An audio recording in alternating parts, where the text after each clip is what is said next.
কাল থেকেই ঢুকঢাক চলছিল, প্রশাসন সম্পূর্ণরূপে ব্যর্থ।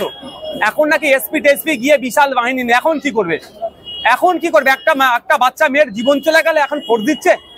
ওই গ্রামটা জানে না অনেক আগে থেকে ওই এলাকাটা উত্তপ্ত। এর আগে ওখানকার লোকাল আইসি ওসির আক্রান্ত হয়েছিল বিভিন্ন রাজনৈতিক দ্বন্দ্ব নিয়ে। এত সাহস কোথা পাচ্ছে? এই বোমা গুলি পিস্তল কোথা থেকে আসছে? প্রশাসন কি করছে?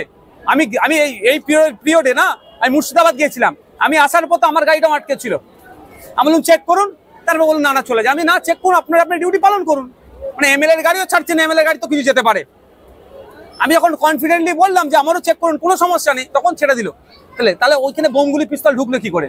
দেখলে দেখা যাবে তৃণমূলকে আরো ওরা গ্রিন করিডোর করে ঢুকায়। এই দায়িত্ব রাজ্য সরকারকে নিতে হবে। আমি রাজ্য সরকারের প্রধানের ক্ষমা চাওয়া উচিত নিঃশর্তে, এবং এই সমস্ত যারা গুন্ডা দুষ্কৃতী বদমাশ আছে তাদের ঘাড় ধরে জেলের মধ্যে ঢুকিয়ে দেওয়া দরকার। দুর্ভাগ্য আমাদের এমন কোনো নির্বাচন নেই 2011 সালের পরে যেখানে মানুষের রক্ত খুন ছাড়া হচ্ছে না। যে কোনো নির্বাচনে দেখবেন খুন হতে হচ্ছে পিছিয়ে বর্গের মানুষ। আর একটা কথা আমি জোর গলায় বলছি, এটা মুসলমানদের শিক্ষা নেওয়া দরকার। মুসলমানদের রক্ত ছাড়া পশ্চিমবাংলা নির্বাচন নাকি বৃথা হয়ে যাচ্ছে। মুসলমানরা না খুললে পশ্চিমবাংলা নির্বাচন নাকি সার্থক হয় না। আর কত মার খাবেন? চাকরিতে 0% নিচে চলে গেছেন, শিক্ষা স্বাস্থ্য কর্মসংস্থান ধ্বংস হয়ে গেছে, ওবিসি সার্টিফিকেটে ধ্বংস হয়ে গেলেন। এখনো লাশ হয়ে এই লাশের রাজনীতি করবেন?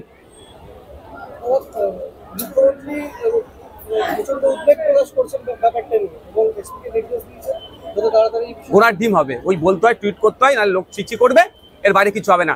বকটুয়ে কাণ্ডর পরে যখন 11 জন মুসলিম পরিবারের মানুষজনকে শহীদ করেছিল, খুন করেছিল তাদের দলের লোকেরাই, তখন তারপরে কি বলেছিলেন মুখ্যমন্ত্রী মহাশয়? অবৈধ অস্ত্র শস্ত্র বোমগুলি পিস্তল উদ্ধার করতে। যদি উদ্ধারই হয়ে যেত তাহলে এই দিন দেখতে হতো না? আমার ভাঙড়ে আমার 3টে ভাইকে শহীদ করতো না, ভাঙড়ে আরো সাধারণ মানুষকে শহীদ করতো, ওরা খুন করতো। আজকে যে বাই ইলেকশন ছিল, তৃণমূল জয়লাভ করেছে, শুভেন্দু অধিকারী বলছেন যে তার মডেল সফল হয়েছে। দেখুন, নিজের দইকে কেউ কি টক বলবে না। 12,000 ভোট কমেছে, এটা মাথায় রাখা দরকার শুভেন্দু বাবু। হিন্দু ভাই করলে হিন্দু ভাইরা ভোট দেবে না, অত সহজ নয়। হিন্দু মুসলমান নির্বিশেষে প্রস্তুত নিয়েছে 2026-এর, এখন প্রিপারেশন নিয়েছে যে বিজেপি তৃণমূলকে হারাতে হবে। তবে একটা কথা আমি বলছি, অন ক্যামেরা বলছি, সিপিএম কংগ্রেসকে মনস্থির করতে হবে যে বিজেপির বিরুদ্ধে, বিজেপি এবং তৃণমূলের বিরুদ্ধে সত্যিকারের লড়াই করতে ইচ্ছুক কি ইচ্ছুক নয়। এ কথা আমি আজকে এটুকু বললাম, পরবর্তীতে ডিটেলস আমি বলবো।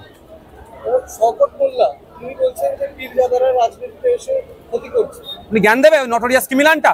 ফুরফুরা শিব পীরজাদার ইতিহাস ওনার জানা আছে? ভারতের স্বাধীনতা সংগ্রামে মুসলমানদের অবদান, বাংলার মুসলমানদের অবদান, বাংলার মুসলমানকে উৎসাহিত করার পিছনে আমার দাদু ছিল, শওকতের দাদু ছিল, নটোরিয়াস ক্রিমিনালের দাদু ছিল না। রাজা পিয়ারি মোহনের ডাকে ব্রিটিশদের বিরুদ্ধে আন্দোলনের সময় আমার দাদু উপস্থিত হয়েছিল।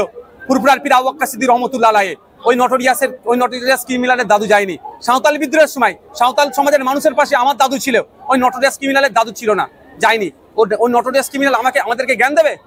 আমরা এতদিন তো রাজনীতি করিনি, ধুলিস্যাৎ করেছে, ধ্বংস করে রাজনীতিকে কুলসিত করেছে। এখন রাজনীতিতে আসেছি, ওদের নোংরামি বন্ধ করবো, ওদের খাওয়া বন্ধ হয়ে যাবে। এই জন্য পীরদের উপরে ওদের রাগাত। কই দূর কি সব ডায়লগ ভুলে গেলেন?